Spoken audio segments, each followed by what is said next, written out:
We've got better material lifestyle than the wealthiest people in the world 200 years ago. We've made the most incredible technological advances. Like, since the Industrial Revolution, the average standard of living of everyone on the planet has increased tenfold. That's unprecedented in history. The discovery of germs and modern sanitation has added 30 years to the average human lifespan. Again, unprecedented in history.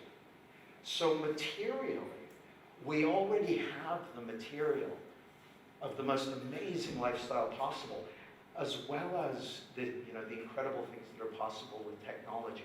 So that's incredible. So if that's the case, how come stress and anxiety and mental illness is at an all-time high in the Western world? How come war and terrorism continue to plague us? Like, on the one hand, violence is at its lowest levels in history, so there's less war actually happening on the planet than ever before, so amazing. But ISIS want to end the world, so boo.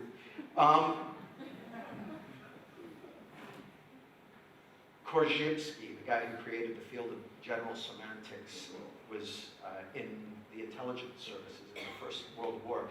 And he insightfully observed that our technology had come on by leaps and bounds over the last 100 years, but that our patterns of thinking, our ways of understanding the world, were still stuck in the Middle Ages.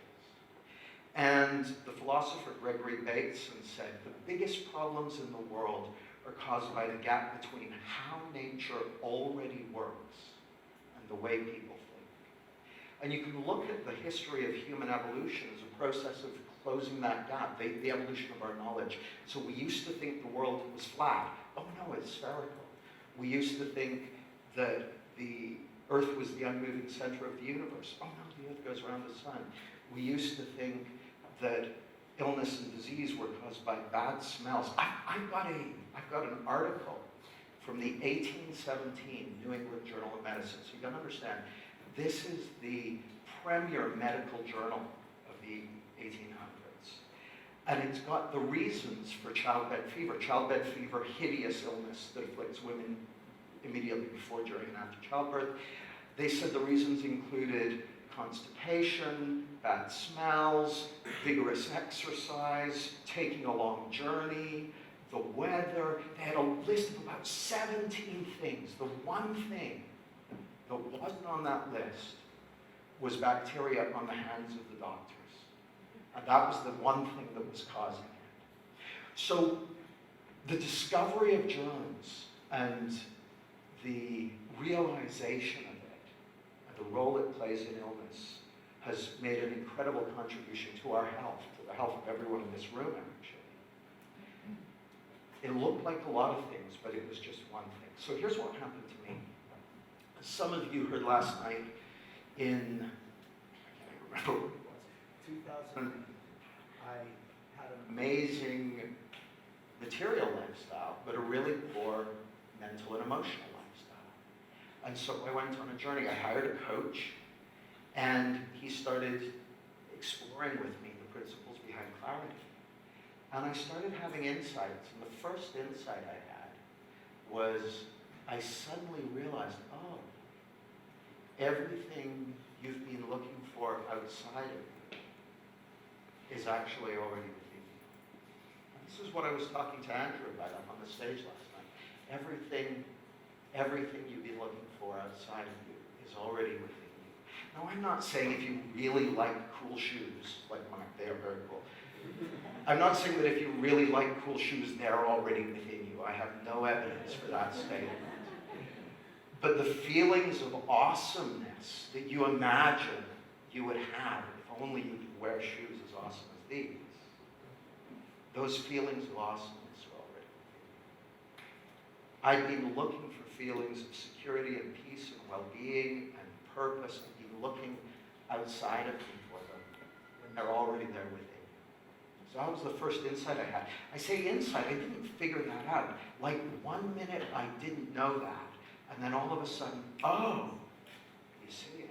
The second insight I had was a few weeks later. I was talking to some of my friends about this stuff, and I suddenly saw the fact that you can even see or hear or feel, the fact that you can even have an experience of life, means that you have the source of well-being and mental health and clarity already within you.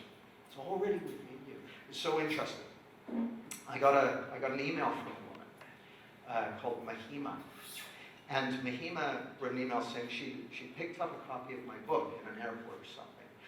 And this sentence from the book jumped out at her. It said, 100% of your feeling is letting you know about thought in the moment. You're living in the feeling of thought in the moment.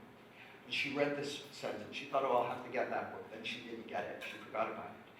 Then a few months later, she Googled that phrase and came back to her. 100% of your feeling is coming from thought in the moment. And she's found some videos and stuff and started watching them. She started exploring this stuff and started to get impacted. Then a month or two after that, the earthquake hit. Mahima lives just outside Kathmandu, and so it was April of this year when there was this enormous earthquake in Nepal. Devastating, and she was terrified. She was terrified like everyone else, but, you know, buildings falling down and the whole 9 yards, thousands of people died. And she was a couple of hours into that experience when all of a sudden that thought hit her. 100% of your feelings coming from thought in the moment. And in that moment, she had a profound insight. She woke up to that source of security and clarity and wisdom and well-being that exists within every single person. She woke up to it. Her head cleared, and suddenly she was no longer afraid. And I was interviewing her about it. We have a thing called the World Clarity Project. And we gave her a scholarship place on one of our programs. So I'm interviewing her about her experience. And one of the people in the audience asked, once you saw this, did you start teaching it to other people? She said, well, no, it's not really the time and the place. You know, we're in an earthquake zone. People aren't really sitting in lecture halls and stuff. She said, but never underestimate the power of a mentally healthy human being. She said, being in the presence of a sane human being does something to people. And she said, after she fell out of all of the fear and panic that was contaminating her psychology, she knew what to do. I mean, you guys know that. If there's an emergency, the first instruction isn't run around panicking and flapping your arms. What do people say? Remain calm. Remain calm, because clarity is your mind's natural state. So that was my second insight. I suddenly saw the fact that you can even see or hear means you have this within you already. You have that source of peace, that source of well-being, that source of creativity and clarity. They're your birthrights. They're already there. But so I was interested at this point. And then one day I was out in LA, I was at a mastermind group, and I'd been looking for my purpose, like Andrew was last night. I'd been looking for my purpose, and I finally went, oh, you know what, I'm just gonna do some learning and forget about looking for my purpose for a while. One morning I wake up and I was like, oh, this isn't a technique or a method or an approach. These are principles. These are principles. These principles are to psychology what the discovery of germs was to medicine. And I saw it. I mean, I saw it. I suddenly knew that this is what I was going to be doing for the next 20 years, was helping people see these principles and seeing them for myself. So I literally picked up the phone. I called my business partner, Nikki. I said, Nikki, we're getting out of the NLP business. She's like, why? We had a really successful NLP company. I said, there's principles. She's like, what are you talking about? So I set to persuading her that it was a good idea to stop doing what we've been doing and look in this direction. And so that was 2009. And it's been an amazing few years. So I literally, the moment I saw it, that day, I made the call to Nikki. I booked myself on training. I got more people to do coaching with me, all this stuff, started creating programs about it. And I started talking about it to my community. And when I started talking about it, I sounded like an idiot. Because you may be saying, well, that hasn't changed so much. I sounded crazy to my community because it's like I'd been talking in this direction for years, but all of a sudden I'm looking in a completely opposite direction.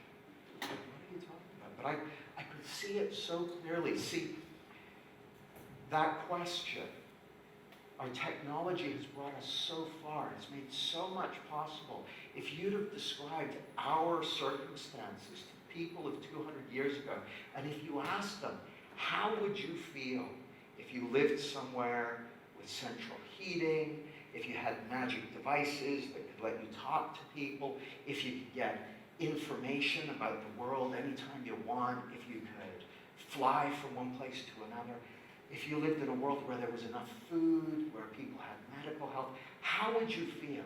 They would say, I would feel fucking amazing. That would be brilliant. That would be incredible. I would literally have light pouring out of all my orifices, and I would feel a deep sense of peace and well-being. But that's not what happened, is it? Here's why. Because we're still operating on a medieval understanding of how life works. What I referred to last night as the teddy bear factor. Because of how our perception works, it genuinely looks to us like our feelings are coming from the future, from the past, from our circumstances, from other people, from our shoes. It genuinely, like, who's ever had a haircut and they thought that their feelings of feeling rubbish came from the haircut? Anyone ever had that? Yeah! Who's ever had some unexpected money and thought that their feelings of security or joy came from the unexpected money? Sure. It's how our perceptual systems work. It innocently looks to us like our feelings are coming from somewhere other than thought in the moment, but it absolutely does not work that way. Now here's the interesting thing. So in 2009, I was like, okay, this is what I'm going to be doing for the next 20 years. I knew it like that.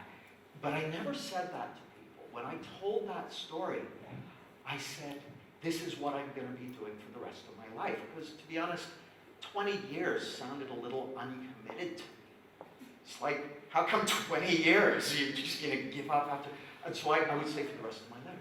And then one day, I was sitting there and I thought, maybe the insight that came to me was 20 years.